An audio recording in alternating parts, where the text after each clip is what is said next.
This is Tutorial 5, Case 1. We begin by opening the Pledges file, which we find in the Excel 5 Case 1 folder. Then we'll do a Save As and save it as Zoo Pledges. I have already done that step. Next, in Step 2, you go to the documentation sheet and you fill in your name for the author and today's date. Step 3 asks us to create an Excel table. So we need to switch over to the Pledges sheet, and we see that we have an organized, structured range of data. So we want to insert table, and we look at this dialog box and make sure that it understands that my table has headers and click OK. We can see that several things happened. One, we have formatting that we didn't have, and we also have a Table Tools tab with a Design sub-tab. It asks us to name the table Pledge Data. So we do that in this Design tab. You'll notice over on the side, it's by default called Table 2. Yours might be Table 1, depends upon how many you've made today. And we're going to change that and call it Pledge Data. You can't use a space, so we just put the words together. I'll press Enter to confirm that. Now in Step 4, it tells me to make a copy of this Pledges worksheet and to rename the copied worksheet as Q4 through 6 for questions 4 through 6. The easiest way to copy a sheet is to hold down Control as you drag the Sheet tab. You'll notice how the icon has a small plus in it, and when I let go, it creates a copy of the Pledges worksheet. Of course, you can't have two sheets with the same name, so to differentiate this sheet, it calls it Pledges 2. But we want to change that anyway, so I'll double click, and we're going to call this Q4-6 for questions 4 through 6. Now we'll move over to Q4 through 6, and if I click away, we'll get rid of the highlighting. Now we have a copy of the table in a second worksheet that we can play with. We're asked to sort the data in ascending order by donor type and fund name.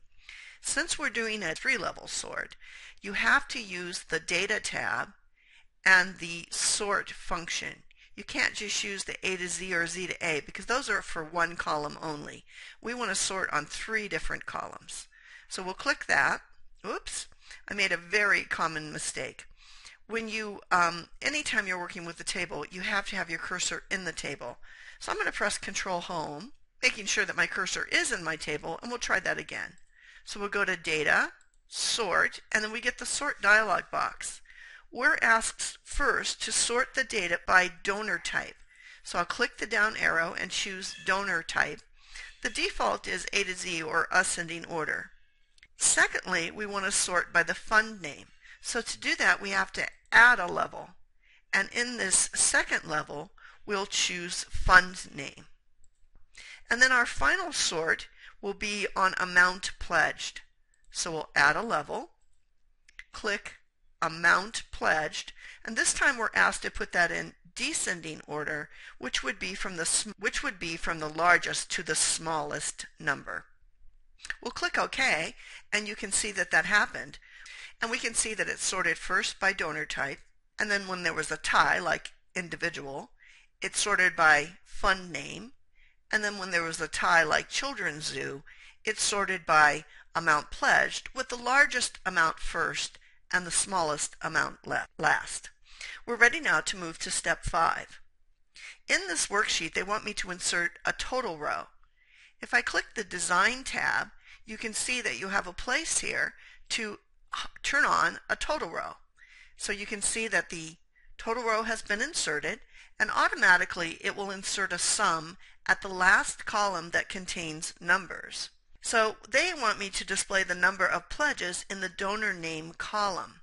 Now I can't actually see the donor name column. I cursor up and I'm going to go to View and Freeze Panes, and I'm going to freeze the top row. And that way, as I cursor down, that top row stays frozen on the screen, and then I can see what donor name is. So they want me to display the number of pledges in the donor name column. So I'll click on the area where the total would be. I'll click the down arrow, and I'm going to use a count because I don't want to add something. I want the number. I want to count something. They also want me to calculate the average pledge in the amount pledged column. So since I can see it, I'll come over here, click the down arrow, choose average, and that would be the average amount pledged. They want the total received in the amount received column. So that's a sum. And the total owed in the amount owed column. And that was already done for us, but we'll just check and make sure that that's a sum. So you can pause the video and make sure that your numbers match mine. And when you're ready, start again. In step 6, they ask us again to stay in this Q4 through 6 worksheet and to split the worksheet into 2 horizontal panes.